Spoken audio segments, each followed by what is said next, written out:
Sud Radio, 10h midi, Valérie Expert. Et le vendredi, c'est voilà, c'est Gérard Collard. Je cherchais le mot, mais bon, j'ai eu peur de me laisser déborder par l'émotion. Les livres, oui. Il n'y a pas que les médias et la télé. Essayez de prendre un bon livre. Vous allez voir, vous allez passer un bon moment. Alors Gérard, qu'est-ce qui vous a plu cette semaine ? Ils ont réédité un bouquin que j'avais adoré, que d'ailleurs je pense qu'on avait lancé un peu ensemble, qui s'appelle Pénis d'orteil de Matsura Riko. Je me souviens plus de ça. C'est au Pic. Alors attendez, ça c'est l'histoire d'une jeune femme. On a au Japon, chez Piqué. C'est en poche. Ça vient en poche. Et alors cette jeune femme, un matin, elle se réveille, elle a un orteil un peu bizarre. En fait, à la place de l'orteil, elle a un pénis. Et donc vous imaginez, qu'est-ce que c'est que cette petite bête et tout. Et sa vie va changer obligatoirement, parce que elle va comprendre ce que c'est que le plaisir masculin et elle a déjà le plaisir féminin. Enfin, c'est le rêve de tout le monde, ça. Donc, et en fait, c'est plein de rebondissements. C'est pas vulgaire, pas du tout. C'est ce qu'on appelle de l'érotisme. C'est un très grand et excellent écrivain japonais, mais c'est surtout aussi, pour vous la faire courte, c'est le moment de le dire, c'est une réflexion sur la sexualité, sur le rapport entre hommes et femmes, entre femmes et femmes, voilà. Et puis de l'importance du pénis pour chacun, enfin pour la femme, et puis voilà. Donc j'ai du mal à en parler. Oui, c'est un peu compliqué parce que je voudrais pas tomber non plus dans les bronzés fondus. Sur la féminité, mais c'est tout la en part subtilité, etc.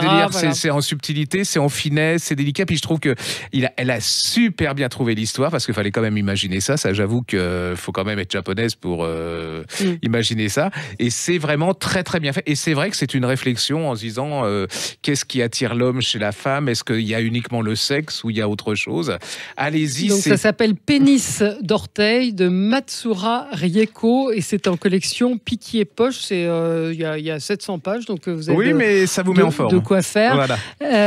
Tout autre chose, moi je voulais parler d'un livre jeunesse de Gilles Paris, Inventer les couleurs. Alors c'est lui qui avait fait Autobiographie d'une courgette. Et alors c'est la première fois qu'il écrit pour les enfants et en fait c'est un enfant lui-même parce qu'il se met, il comprend les enfants d'une manière assez incroyable. C'est une histoire d'un petit garçon, Hippolyte, qui vit avec son papa à Longjumeau. Il a une vie qui est pas très marrante, le papa qui travaille à l'usine, etc.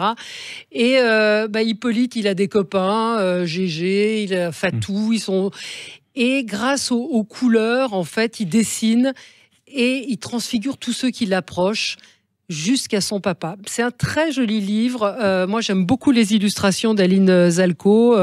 C'est plein de couleurs. Je ne sais pas à partir de quel âge on peut le donner à lire. Peut-être 8-9 ans, 10 ans, parce que c'est un livre qui redonne de l'espoir. C'est chez Gallimard Jeunesse. C'est un très beau livre. Et Gilles Paris, il a gardé son âme d'enfant parce qu'il les raconte très, très bien. Ce serait une sorte de petit Nicolas... version 2019, absolument. Moi aussi, j'ai mon livre d'enfant, mon album. J'adore cet album. C'est d'Alexandre Lacroix. Je vous le laisse. Ça s'appelle Coiffeur pour monstres. Et regardez, c'est absolument génial. Moi, j'adorais quand j'étais petit qu'on me raconte des histoires qui fassent peur. Et là, en fait, c'est les coiffeurs. Oui, c'est l'histoire d'un petit garçon qui va devenir apprenti d'un coiffeur. Mais alors, lui, le coiffeur, il ne coiffe que des monstres. Et si vous voyez la tête des dames et des messieurs, puis il y a des pieuvres. Regardez, c'est absolument génial. Alors, c'est des monstres qui font pas trop peur. Oh non, ils sont gentils, les monstres. Ils sont drôles et tout. Ils sont pleins d'humour. Et ça fonctionne. Mais alors, vraiment, très, très, très, très bien. C'est à partir, 4-5 ans. Ouais, 4-5 ans. 4 ans, on peut raconter l'histoire. Et puis après, les enfants en plus, ils vont le prendre parce qu'il y a plein de dessins, les illustrations. Regardez, c'est génial.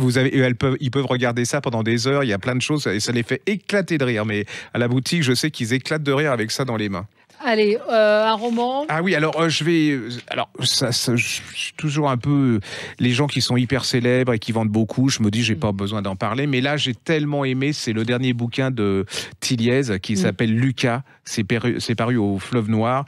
Et alors là, il y a tout. Alors, ce type, c'est vrai, je sais plus où je disais ça.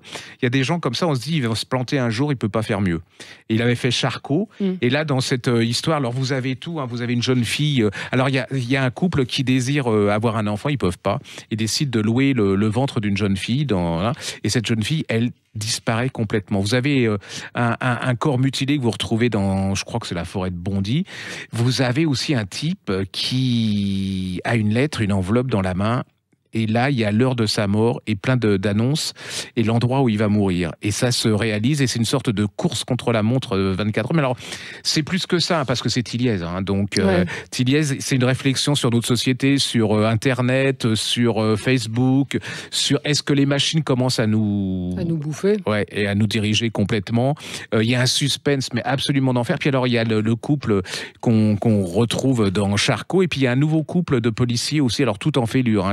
C'est jamais... Alors, ce qui est quand même incroyable, c'est-à-dire qu'il a fait des recherches incroyables, on le sent, mais que ça passerait très bien. Et voilà, ça fait partie... C'est un des meilleurs, à mon avis, c'est un des meilleurs Tilliez depuis longtemps. Allez-y. Je sais qu'on a tendance... Il y a beaucoup de gens qui me disent, bah oui, on n'en parle pas parce que automatiquement, mais c'est pas évident, je trouve. Alors, allez, si vous n'avez jamais lu Tilliez, nous, on avait fait son premier qui faisait La Maison des Morts, je crois, ou voilà. C'est en pocket. Allez-y, c'est vraiment un des grands. Puis en plus, il a un truc qui est très très rare à notre époque. Il n'a pas la grosse tête, il est gentil comme tout, il est modeste. Donc allez-y, c'est quand même un argument. Enfin, moi, je m'en fous que le mec soit pas sympa. Ah si, parce que c'est moi qui me gonfle, si le mec qui se prend pour Marcel Proust. Mais moi, je m'en fous. Moi, j'aime pas interviewer les écrivains parce que ça me gonfle. Moi, j'aime pas les écrivains. Non, moi, je préfère, moi non plus. Mais je préfère les lire et je me fous que le mec soit sympa ou pas. Non, et puis il faut pas les connaître parce que quand ils écrivent mal, après, c'est très compliqué de leur dire. Ça, c'est pour vous. C'est quoi ? Je voulais regarder. C'est joli, ça. C'est Toulouse-Lautrec, les carnets de cuisine de Toulouse-Lautrec. Génial. C'est absolument génial. Alors, ils ont fait... Le canard sauvage aux carottes et aux olives.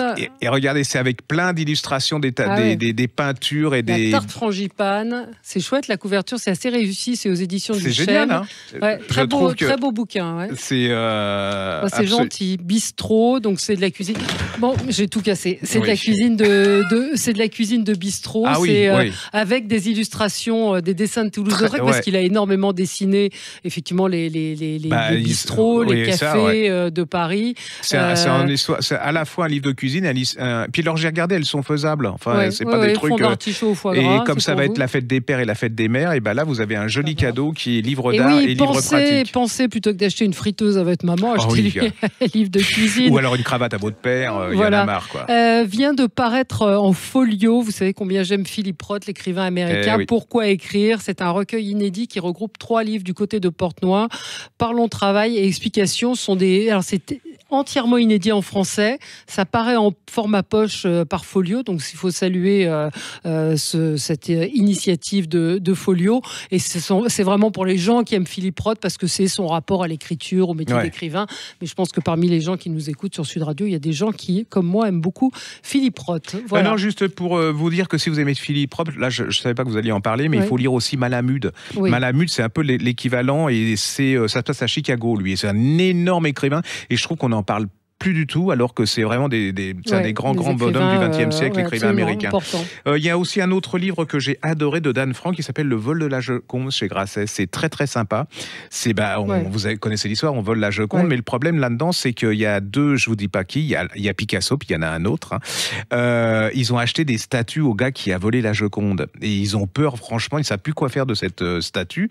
Et donc c'est la poursuite, ils vont voir tout. Alors vous allez voir tout le gratin de l'époque, c'est-à-dire c'est l'époque où il y avait des génies partout, et c'est une espèce de suspense dans le milieu de l'art, le milieu des artistes de Paris au XXe siècle.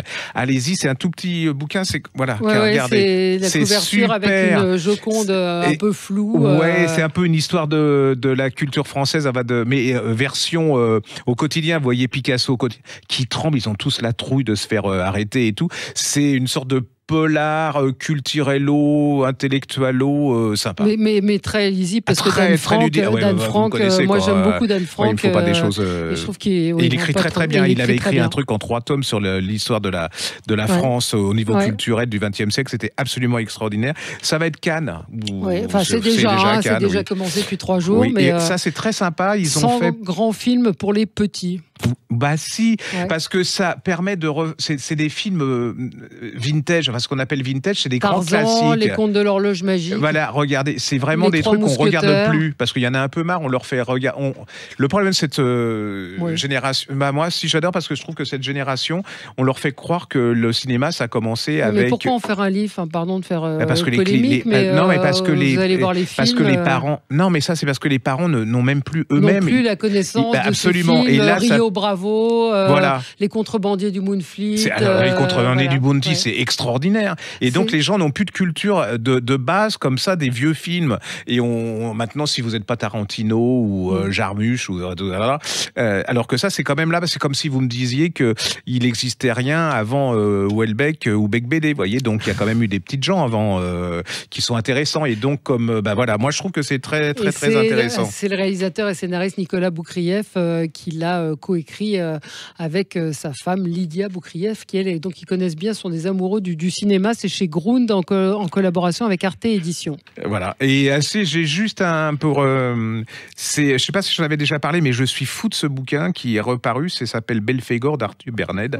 chez Libretto. Et alors là, franchement, c'est une pure merveille. C'est très, très bien. Et moi, c'est le pire chose qui m'ait fait peur quand j'étais gamin, et Belphégor pour moi c'est un des films d'horreur les plus monstrueux qui ait jamais existé, et avec la robe on entend la robe dans le couloir, c'est horrible. Voilà, pour moi c'est un des très bons à lire absolument. C'est une réédition qui est absolument fantastique. Et puis j'ai un petit recueil de nouvelles, enfin petit, je sais pas pourquoi. Vous dites bien maintenant.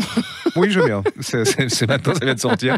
Voilà, il va falloir vous y habituer. Ça s'appelle Écoutez le noir, c'est sous la direction. Écoutez le noir, c'est le titre. Oui. C'est la direction d'Ivan Folt, qui est un fou de littérature, en particulier du polar, et qui a réuni, alors quand même, excusez-moi du peu, il a réuni Barbara Abel, Jérôme Camus, Hélory, Gibel, Lebel, Mayera, Cédric Cyr et Scalez pour faire un... Alors attention, je vois déjà votre mimique. Non, je la vois, sur le thème de l'audition. Donc ça aurait pu être un truc chiant comme la lune, et pas du tout. C'est chacun retraduit son ambiance et sur le thème de... Et là, moi, ça me fait peur. Hein. J'ai des bouchons, il faut que j'aille me faire déboucher, mais c'est vraiment une très belle réussite. Ce sont des gens de talent, et il y a beaucoup de gens qui cherchent les nouvelles. Ouais. On n'arrive pas à en trouver. C'est un genre particulier. Hein. Oui, c'est vrai que ça se vend pas très bien. Non, et là, et en plus, c'est une bonne chose, c'est-à-dire que ça peut être des introductions à des gens que vous connaissez pas. Ça veut dire vous donner envie de lire Mailleras, de lire Gibel ou des... Voilà, c'est une... Allez-y, personne n'en parle. Et ça s'appelle Écoutez le noir. Écoutez le noir. C'est chez Belfond. Très bien. Voilà. Merci Gérard. On se retrouve dans quelques instants pour commenter l'actualité. Puis nous, la semaine prochaine, vendredi prochain. Merci. Sud Radio, 10h midi, Valérie Expert.